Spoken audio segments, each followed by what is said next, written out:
ओर से और बारामती के पूरे नागरिकों के ओर से यहाँ तहे दिल से स्वागत करता हूँ। और बाकी मंच पर विराजमान भारतीय जनता पार्टी के वरिष्ठ नेतागण सबको भी मेरा नमस्कार। आज पहली बार मुझे बारामती में संपर्क कार्यालय जो भारतीय जनता पार्टी का है उसमें आने का शुभ अवसर मिला और अंदर में सभी सुविधाओं को भी देखा और उधर हमारे कार्यकर्ता का उनके अपने काम करने का पूरे अरेंजमेंट भी मैंने देखी। इस प्रवास के बारे में मैं कल सुबह से बात कर रही हूं। भारत देश में भारतीय जनता पार्टी के द्वारा, केंद्र पार्टी के द्वारा 144 ऐसे पार्लियामेंट्री क्षेत्र में केंद्र मंत्रीगण को भेजा जा रहा है जो जाकर के उधर संगठन मजबूत करने के लिए जो भी काम करना है करने के लिए।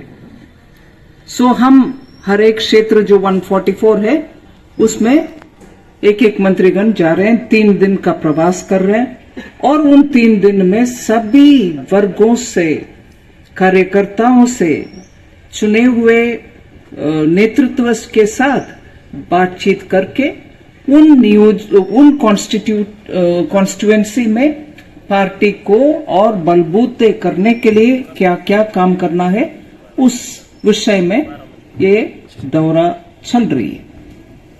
और बारामती कॉन्स्टिट्यूएंसी में, पार्लियामेंट्री कॉन्स्टिट्यूएंसी में 6 असेंबली है।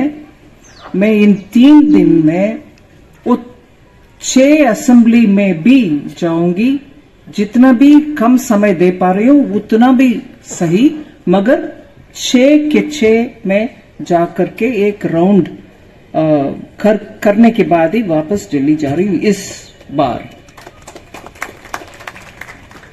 इसमें मुझे तेलंगाना में एक और पार्लियामेंट्री क्षेत्र का भी जिम्मेदारी दिया गया है। उस कॉन्स्टिट्यूएंसी में पिछले महीने में गई थी, मगर उधर पूरे 6 के 6 नहीं घुमा, 3 जगह, 3 असेंबली कॉन्स्टिट्यूएंसी में गई और बाकी 3 के लिए मैं वापस दोबारा जाऊंगी। मगर ये 6 के 6 इधर मैं इस बार ही कर रही हूं, इसका मतलब ये नहीं है कि वापस नहीं आऊंगी। जब भी पार्टी तय करता है तब मैं जरूर आऊंगी, कितनी भी बार क्यों ना हो। और ये रिश्ता सिर्फ चुनाव के लिए नहीं, मैं पर्सनली कमिट कर रही हूं जितनी भी बार 2024 तक और 2024 के बाद में भी पार्टी बुलाएगी मैं आऊंगी। इस संपर्क लगातार होने वाला है और इसमें तुरंत इतना राजनीति होगा मैं ऐसे नहीं समझा। मैंने सोचा मैं आ रही हूं पार्टी के लिए, मैंने सोचा मैं आ रही हूं पार्टी से, सब नेतागण से मिलूं, कार्यकर्ता से मिलूं और हमारी पार्टी से जुड़े हुए लोग से मिलूं। मगर इसमें इतना गर्माहट तुरंत आने का आवश्यकता मुझे नहीं दिखता, मगर गर्माहट हो रही है। मैं पार्टी के काम के लिए आ रही हूं, क्यों गर्माहट होना है? एक्चुअली मौसम दिल्ली से अच्छा है, अच्छे से रोशनी धूप है, मगर अच्छा हवा भी है। मगर वो हवा कुछ कहता है, कुछ ऐसे कहता है कि एक संगठन के लिए आने वाले मंत्री के दौरा के ऊपर इतनी टिप्पणी ऑलरेडी क्यों? अच्छे काम चल रहा है तो चलने दो, आगे बढ़ो आप।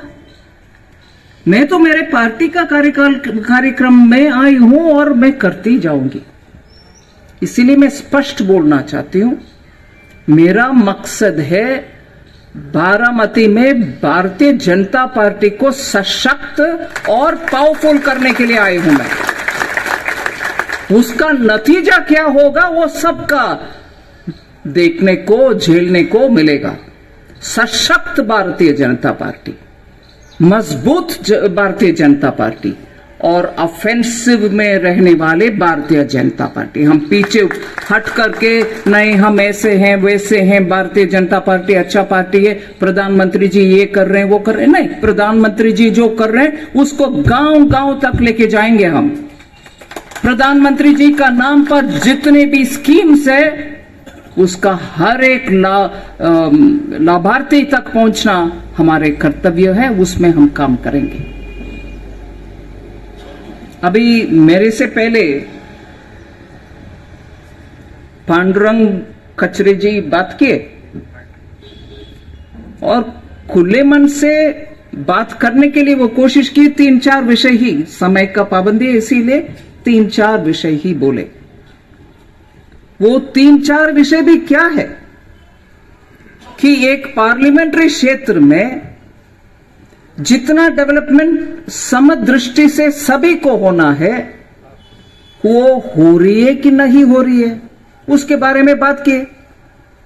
और ये स्पष्ट बोल रहे हैं कि अगर इतना भी अच्छा काम हो रही है सभी जगह क्यों नहीं हो रहे, इधर नहीं हुआ इधर नहीं हुआ करके वो तो 2-3 उदाहरण हमारे सामने रख लिया। उससे मुझे लगता है भारतीय जनता पार्टी का काम अभी क्लियरली हमारे सामने रखा गया। जहां हमारे स्कीम्स नहीं पहुंचा हम पहुंचना है उधर और बात करना है कि क्यों नहीं पहुंचा और पहुंचाने के लिए क्या करना है, उसमें हम अब से लगे रहना चाहिए। और ये भी पिछले 2-3 दिन में मैं सुन रही हूं, दिल्ली से निकलने के समय और इधर पहुंचने के बाद भी, कि ऐसे एक ही क्षेत्र के द्वारा एक ही क्षेत्र को सभी सुविधाएं जा रहे हैं, बाकी में कोई कुछ नहीं हो रहे। अगर सिर्फ एक व्यक्ति, एक नेता ये बात बोलता है तो मैं इसके ऊपर थोड़ा और विचार और अध्ययन करने के लिए कोशिश करूंगी, मगर सभी जगह यही सुनने में आ रही है कि ये प्रगति सभी क्षेत्र में नहीं हो रही है। 6 असेंबली कॉन्स्टिट्यूएंसी में खुलेआम ये बोला जा रहा है कि ये बीजेपी वाला है इसको नहीं दो, ये कोई और है इसके नहीं दो। कोई और नहीं है, उनका मित्र पक्ष ही है कांग्रेस। सो ऐसे टारगेट करके बीजेपी का जहां हमारे एमएलए गण है उधर कुछ नहीं जाता। मैं इसमें तुरंत माननीय प्रधानमंत्री जी का कार्यशैली को ले आना चाह रही हूं। ऐसे पर्सनल वेंजेंस या पार्टी के खिलाफ वेंजेंस वाले बात माननीय प्रधानमंत्री के यहां से नहीं चलता। उदाहरण के लिए मैं बोल रही हूं, देश भर में कम से कम 114 हो सकता है, 112 या 114 ऐसे डिस्ट्रिक्ट्स है जो बीजेपी शासित राज्यों में सिर्फ नहीं है, वो बाकी सब राज्यों में भी है, जहां प्रगति और हो सकता है। उसी राज्य में अच्छा प्रगति पाने वाले जिला से तुलना में वो कम प्रगति पाए। उनको बैकवर्ड डिस्ट्रिक्ट ना कहते हुए एस्पिरेशनल डिस्ट्रिक्ट का नाम दिए प्रधानमंत्री जी और बोले क्यों उधर प्रगति कम हो रहा है, उधर भी बाकी जिला जैसे प्रगति होना चाहिए। मैं सीधा दिल्ली से उसको मॉनिटर करूंगा और हर एक स्कीम को उधर तक पहुंचाने के लिए पिछले 3-4 साल से मेहनत हो रही है कि हर जिला दूसरे जिला जैसे ही प्रगति अटेन करे। उसके लिए हर महीना वो चेक करते हैं एस्पिरेशनल डिस्ट्रिक्ट्स का, डिस्ट्रिक्ट कलेक्टर से बात करके कि प्रोग्रेस हो रही है, कौन से धीरे चल रही है, कौन से जल्दी चल रही है, ये सब। इसका मतलब क्या है? देश उन्नति की ओर जाना है तो सभी जिला, सभी राज्य, सभी राष्ट्र और हर एक डिस्ट्रिक्ट एंड हर एक स्टेट आगे बढ़ना है। इसमें प्रधानमंत्री जी कुछ इनके लिए अलग ट्रीटमेंट, उनके लिए अलग ट्रीटमेंट का रास्ता अपनाते नहीं है।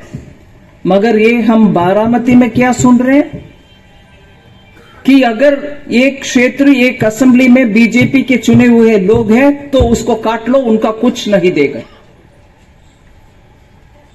बिलीफ में, आइडियोलॉजी में नेशनलिस्ट ऐसे नहीं करते।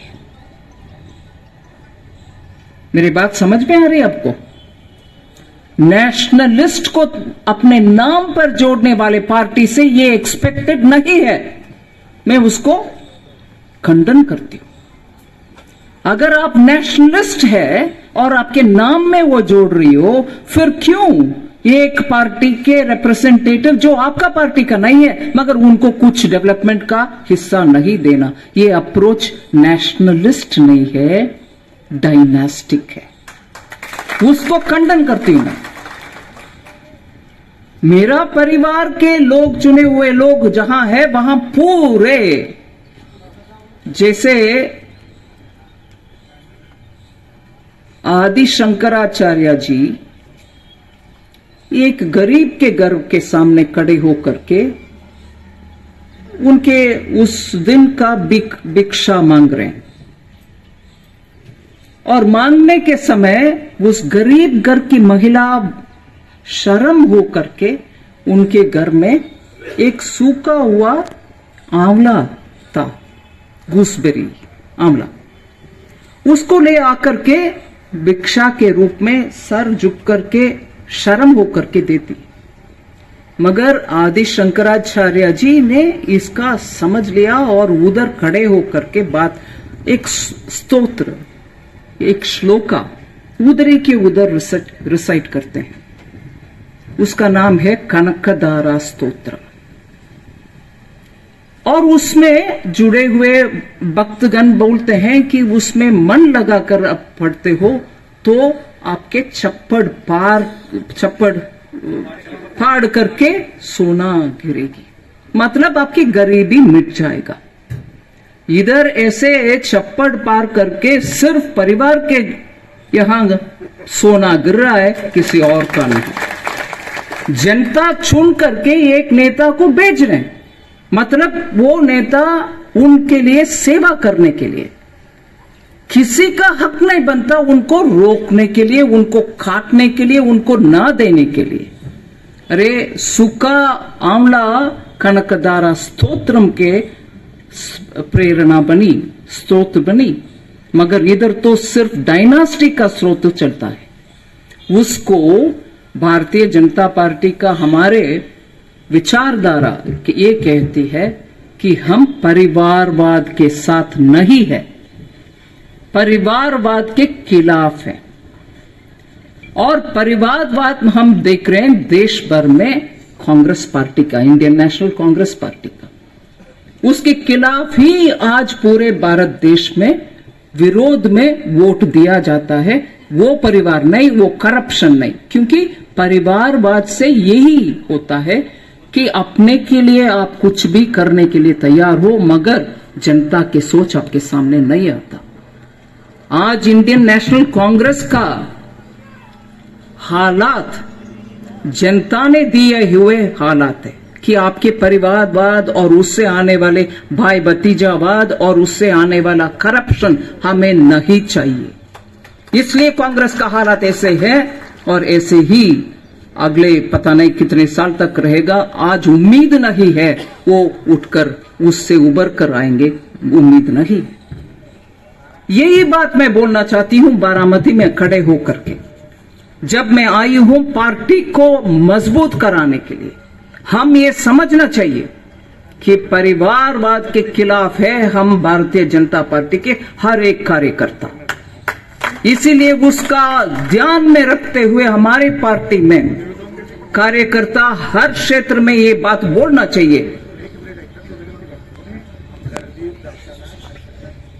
हर कार्यकर्ता बोलना चाहिए कि परिवारवाद के खिलाफ है भारतीय जनता पार्टी, चाहे वो कांग्रेस पार्टी में हो, चाहे वो नेशनलिस्ट पार्टी में हो, कोई भी पार्टी में हो, वो एक विषय है। दूसरा, परिवारवाद की पार्टी जो चलता है उसमें उसका पिंड में क्या रहता है? बात सही है, पिंड डीएनए और उनके क्वालिटी क्या रहता है? उनके अपने को ही आगे बढ़ाना, उनके अपने क्षेत्र और उनके अपने घर बसाना, उनके अपने घर के लिए कुछ करना, यही चलता है। ये कांग्रेस के जमाने में भी हम देखे, मगर आज जाके देख लीजिए, वही रायबरेली जो परिवार के गढ़ था, वही अमेठी जो परिवार के गढ़ था, उधर जाके देख लीजिए जनता खुद क्या बोल रहे हैं। अब तक जहां वो पिछले 50 साल में जो डेवलपमेंट नहीं देखी, अभी वो डेवलपमेंट चल रहा है अमेठी में, और शायद रायबरेली में भी चलता है। इसके बावजूद भी उनके एमपी उधर कभी जाती है कि नहीं जाती है हमें मालूम नहीं है। फिर भी उत्तर प्रदेश में ऐसे डेवलपमेंट चल रही है, कोई क्षेत्र को निषेध नहीं है, कोई क्षेत्र को दूर रखने का काम नहीं होता है, सबका विकास के लिए काम चल रही है उत्तर प्रदेश में। ऐसे ही मैं मानती हूं, परिवारवाद को टंडे बस्ते में डाल दो या निकाल दो, फिर सब जनता को मिलेगा डेवलपमेंट, सबका साथ प्रिंसिपल तब ही चल सकते हैं। इसीलिए मैं इधर पार्टी के ओर से आप सबके सामने ये विषय रखना चाहती हूं कि हम परिवारवाद के खिलाफ और करप्शन के खिलाफ ही काम कर रहे हैं। इन दोनों विषय में बारामती में आपको बहुत काम है भाई। बारामती में क्या आप मेरा हिंदी समझ रहे हैं? लाउडली बोल दीजिए, जोर से बोलिए, मेरा हिंदी आपके समझ में आ रही है? दोनों हाथ उठाकर बोलिए। ठीक है, जिनको समझ में नहीं आ रहा वो हाथ उठाइए। मीडिया उसको जरा नोटिस करिए, मेरे बात समझ में आएगा कि नहीं। हमारे कार्यकर्ता सिर्फ नहीं, बाहर भी लोग खड़े हैं जो मेरे पार्टी से ताल्लुक नहीं रखते हैं, मगर मैं देख रही हूं उनके चेहरा में पूरे समझ में आ रही है, पूरे समझ में आ रही है,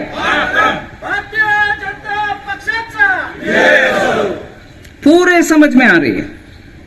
और जनता ये भी मान रही है कि सही बोल रही है। नहीं तो मैं बहुत जगह देखी हूं कि एक भाषण देने वाले फुसूल की बात करते हैं, मीनिंगलेस बात करते हैं, उससे मतलब न कुछ निकालने में दिक्कत होता है, ऐसे बात करते हैं तो जनता चले जाते हैं, चाय पीते हैं, कुछ और जाते हैं। अरे छोड़ो, इसमें कुछ नहीं है करने वाले, इधर टिके हुए हैं। क्यों भैया? अगर मेरे बात समझ में नहीं आते वो निकल जाते थे, नहीं निकले। और इसमें मैं सच बोल रही हूं, वो भी मैं समझ पा रही हूं कि उनसे कनेक्ट भी हो रही है। इसीलिए मैं भारतीय जनता पार्टी के हर एक कार्यकर्ता से मैं मांग रही हूं, अब से लेकर के हमारे काम केंद्र सरकार के द्वारा अच्छा इतने सारे स्कीम्स जो है गरीब के लिए, गरीब के कल्याण के लिए, गरीब के गरीबी मिटाने के लिए, ये क्यों हम बात करना है? पिछले 60 साल से सुनकर आ रहे हैं हम, गरीबी हटाओ, गरीबी हटाओ, और उसमें 20 पॉइंट प्रोग्राम। इस 20 पॉइंट प्रोग्राम के द्वारा अच्छा कांग्रेस ने अगर सचमुच चलाया इस देश को, फिर गरीबी जरूर मिट जाता था। नहीं, मगर उनको गरीबी मिटाने का ये नहीं है, गरीब को मिटाया। आप रहो उधर, हाँ हम कुछ नहीं करने वाले हैं। आपको एक वोट की बेस समझा और बार बार आपके विषय बोल करके वोट कमा करके चले गए। यही बहुत जगह पर होता है। हम आम नागरिक का मन में रखते हुए काम करने वाले सरकार है। और भारतीय जनता पार्टी जन्म होने के बाद से आप निकालिए नाम, कितने लोग चीफ मिनिस्टर बने, कितने लोग प्राइम मिनिस्टर बने, वो कोई एक ही परिवार से आते हैं क्या? एक ही कुल से आते हैं क्या? एक ही जात से आते हैं क्या? एक ही बैकग्राउंड से आते हैं क्या? सिर्फ अमीर आते हैं क्या? लिस्ट निकालिए। हर एक वर्ग से, स्वयं उनके अपने कृषि से आने वाले सभी भारतीय जनता पार्टी में आगे आते हैं, नेतृत्व लेते हैं। इसलिए मैं चाहती हूं इधर बारामती में हमारे लोग, हमारे कार्यकर्ता सब, हम सब इन सभी बातों को सामने रखना है। मैं एक और विषय आपके सामने पहले जिक्र किए, मैं उसके उल्लेख करना चाहती हूं दोबारा। परिवारवाद के द्वारा ही बाय भतीजेवाद चलता है और उसके द्वारा ही करप्शन भी चलता है। ये थियरी आप बारामती में टेस्ट करके देखो, गलत है क्या? ये थियरी सही है ना? परिवारवाद जन्म देता है बाय भतीजेवाद को, बाय भतीजेवाद जन्म देता है करप्शन को। इसमें फुल 100 मार्क्स हम एनसीपी को दे सकते हैं, पूरे 100 मार्क, 100 के 100 मार्क दे सकते हैं। इससे परिवारवाद, परिवारवाद से बाय भतीजावाद, बाय भतीजावाद से करप्शन। क्यों करप्शन? कितने मंत्रीगण गए और कितने उनके सदस्यगण, नेतृगण गए जेल में? आज भी जेल में कितने लोग हैं भाई? भारतीय जनता पार्टी का चरित्र ऐसे नहीं है। हम ये सब याद रखना चाहिए, जनता के पास जाकर बोलना भी चाहिए। बोलना चाहिए कि नहीं?